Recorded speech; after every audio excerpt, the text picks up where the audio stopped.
Assalamualaikum warahmatullahi wabarakatuh. Apa kabar teman-teman semua?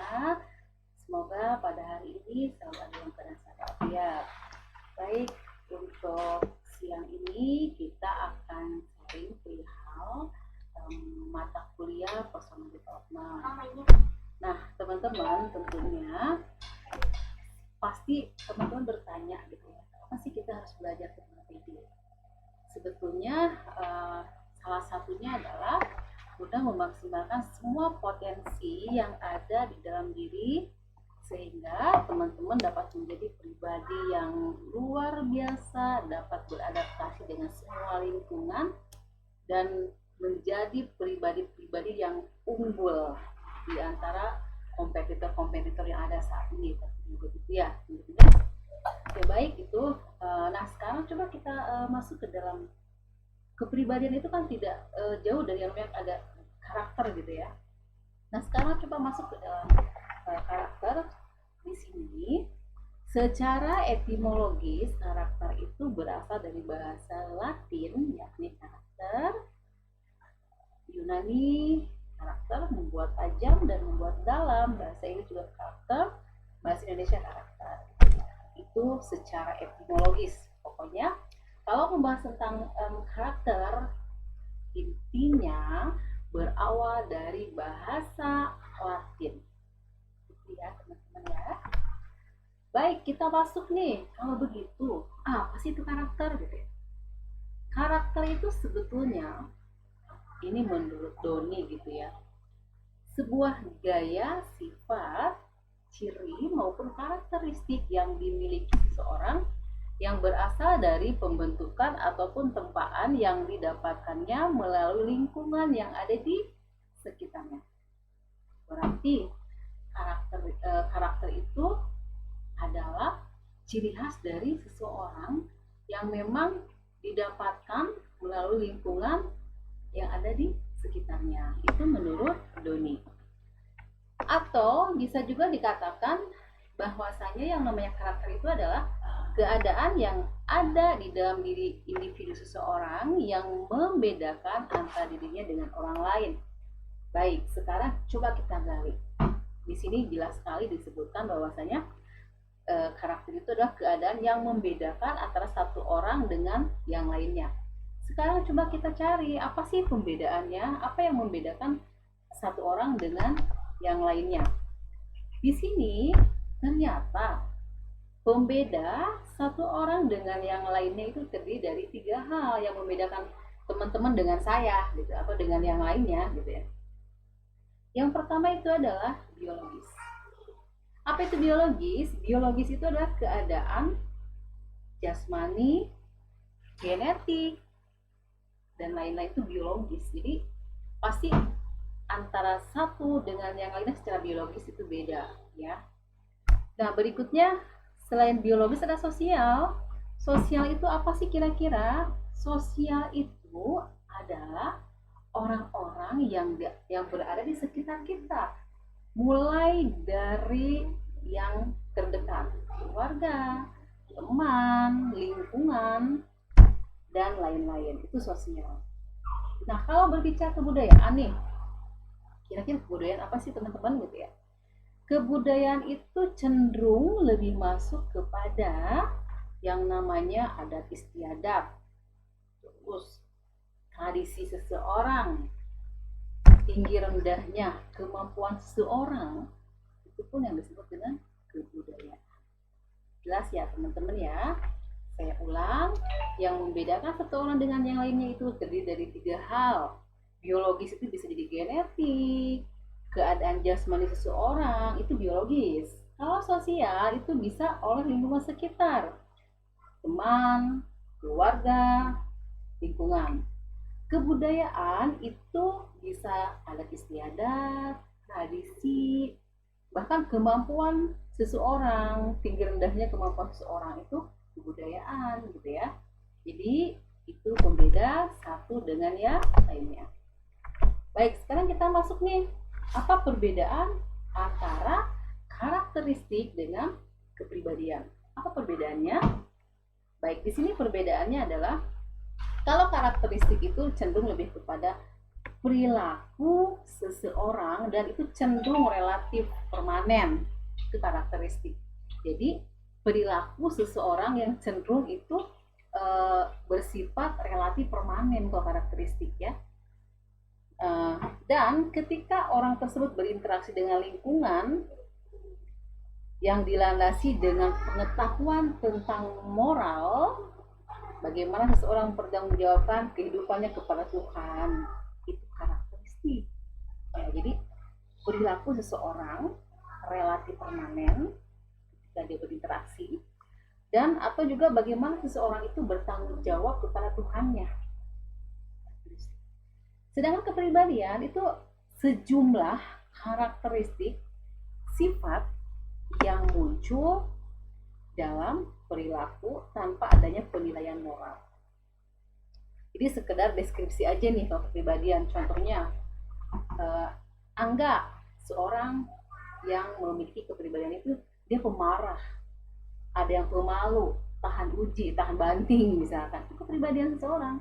Dia pemarah nih gitu. Itu memang sekedar deskripsi aja. Itu kepribadian ya. Jadi intinya kalau kepribadian itu bisa berubah, sedangkan karakteristik itu bisa dibentuk, gitu ya teman-teman ya. Itu untuk sekedar perbedaan dari karakter dan kepribadian. Baik, kita lanjut kembali. Sekarang tentang komponen karakter yang baik. Semua orang pasti berharap, berkeinginan dia memiliki karakter yang baik dalam kehidupannya.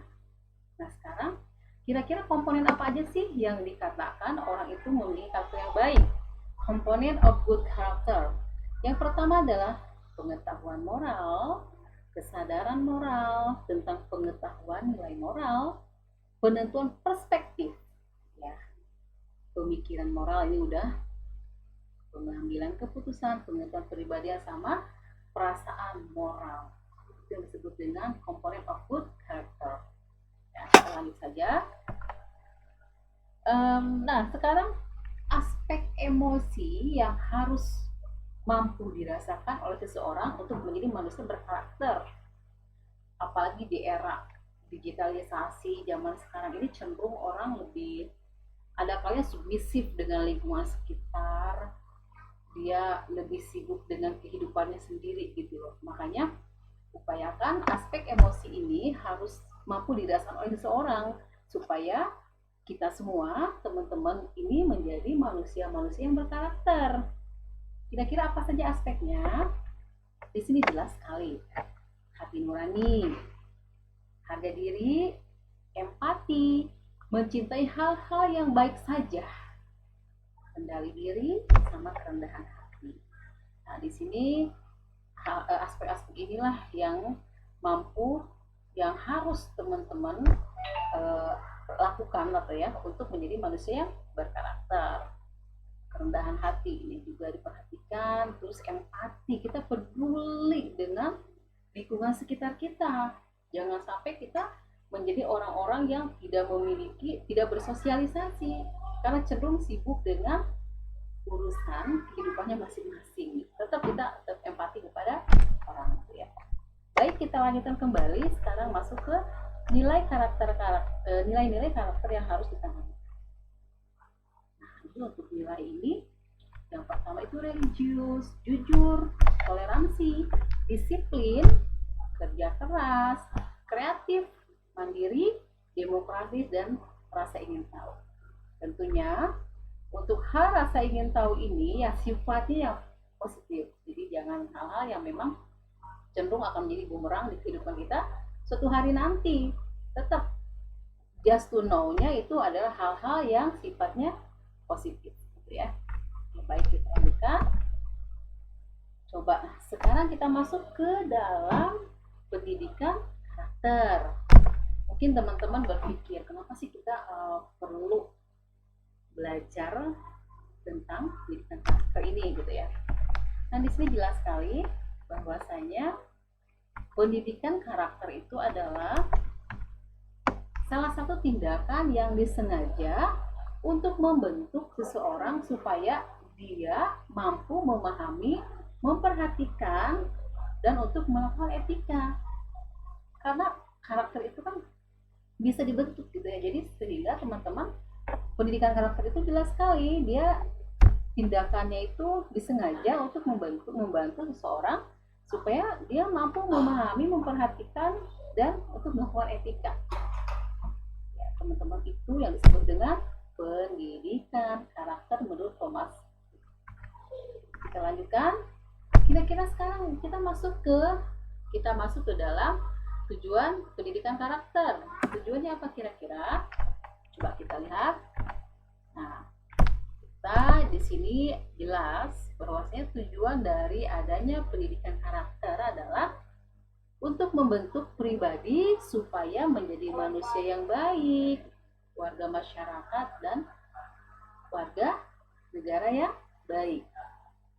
Jadi inti dari pendidikan karakter ini adalah untuk membentuk kepribadian teman-teman supaya menjadi manusia yang baik, warga masyarakat dan warga negara yang baik. Sehingga kalau teman-teman menjadi seseorang yang memiliki kepribadian yang baik, itu di dalam organisasi khususnya jenjang karir teman-teman itu sangat mempengaruhi kepada jenjang karir.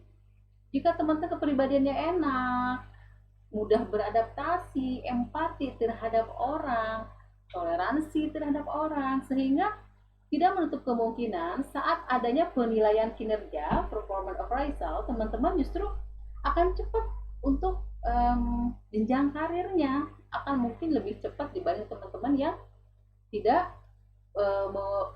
pernah belajar dalam pendidikan karakter gitu ya. Karena bagaimanapun juga seperti saya pernah bilang di awal, yang namanya ilmu dan adab itu kan harus bersinergi gitu. Teman-teman sekarang kuliah misalkan di perguruan tinggi, secara keilmuan oke, bagus, tetapi secara adab teman-teman tidak ada gitu ya, sama aja itu nonsens. Jadi lebih baik teman-teman, bukan lebih baik ya, jadi seharusnya yang namanya adab, ilmu tetap berkolaborasi satu sama lainnya ya. Oke, baik, kita lanjutkan kembali.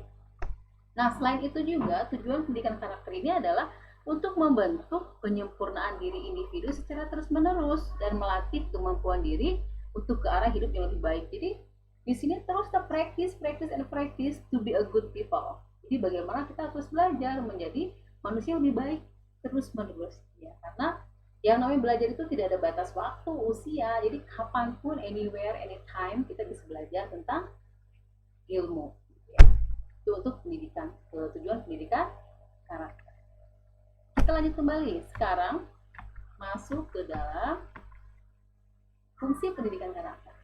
Fungsi pendidikan karakter. Yang pertama, mengembangkan potensi dasar agar berhati baik, berpikiran baik dan berperilaku baik. Jadi tetap sama ya, tujuannya supaya kita menjadi orang yang lebih baik gitu. Yang kedua, memperkuat dan membangun perilaku bangsa yang multikultur, meningkatkan peradaban bangsa yang kompetitif dalam pergaulan dunia. Diperhatikan, sekarang kita sudah masuk ke era MEA, di mana kompetitor kita bukan hanya satu level, satu negara, tetapi cenderung kita sekarang bersaing dengan dunia lain, dalam artian dengan negara lain, ya kan? Bukan hanya dari sebangsa Merauke saja, tidak, tetapi teman-teman bisa bersaing tinggi dengan negara lainnya, sehingga diperlukan yang namanya pendidikan karakter guna meningkatkan peradaban bangsa yang kompetitif dalam pergaulan dunia. Itu fungsi dari pendidikan karakter gitu ya. Kita lanjut. Nah, di sini di dalam pendidikan karakter, teman-teman, itu ada 3 hal yang harus teman-teman kuasain. Karakter building 3M ya. Ada moral knowing, ada moral acting, dan ada moral habit. Jadi di dalam pendidikan karakter itu ada 3 hal yang harus teman-teman kuasain. Sekarang kita satu-satu dulu, kita bahas tentang moral knowing dulu ya. Dimensi-dimensi yang berhubungan dengan moral knowing ini. Yang pertama, di sini ada yang namanya kesadaran moral. Kalau teman-teman ditanya apa sih kesadaran moral gitu ya, kesadaran moral itu cenderung lebih kepada pengakuan atau pengetahuan manusia bahwa ada yang baik dan buruk. Itu kesadaran moral. Atau bisa dikatakan begini, manusia itu pada umumnya tahu akan adanya yang baik dan buruk gitu ya. Tetapi hal ini bukan berarti dia tahu bahwa dalam tindakannya orang tersebut sudah menjalankan sesuatu yang baik atau buruk. Dia juga nggak paham gitu ya. Itu kesadaran moral. Nah berikutnya di dalam moral knowing itu ada tentang pengetahuan nilai-nilai moral. Kalau yang pertama kesadaran moral, yang kedua tentang pengetahuan nilai-nilai moral. Kalau membahas tentang pengetahuan nilai-nilai moral, biasanya ini sangat diperlukan agar dapat berkarakter dengan baik. Agar dapat berkarakter dengan baik. Contohnya nilai moral apa sih? Satu, ini contoh ya. Contoh nilai moral. Yang pertama misalkan, dia menghargai kehidupan. Yang kedua, sikap hormat, jujur, adil, toleransi. Itu masuk ke dalam nilai moral. Ya, tentang pengetahuan nilai-nilai moral. Dia berperilaku jujur, adil, tidak pernah membedakan suku, bangsa, dan agama, misalkan toleransi dan lain-lain. Ya, itu yang disebut dengan pengetahuan nilai moral. Nah, berikutnya adalah ada yang disebut dengan decision making atau keberanian mengambil keputusan atau keberanian mengambil sikap gitu ya. Nah, membahas tentang berani mengambil sikap di sini lebih cenderung juga kepada orang itu harus berani mengambil resiko atau dia mampu memiliki kemampuan berpikir kreatif dan inovatif.